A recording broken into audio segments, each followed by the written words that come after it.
place your baby octopus under a UV blacklight, nothing happens. But if you place your scorpion under a UV blacklight, something very unusual happens.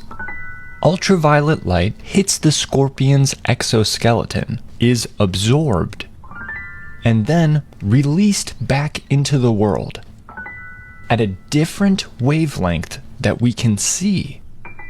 It's kind of like how squirrel skulls, compared to other animals, glow pink under a UV blacklight. But there's one big difference.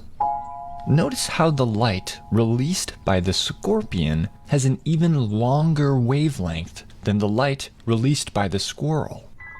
That means instead of glowing pink, like a squirrel skull, it will glow a different color. Green.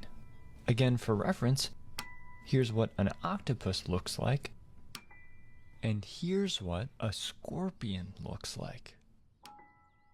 It's green.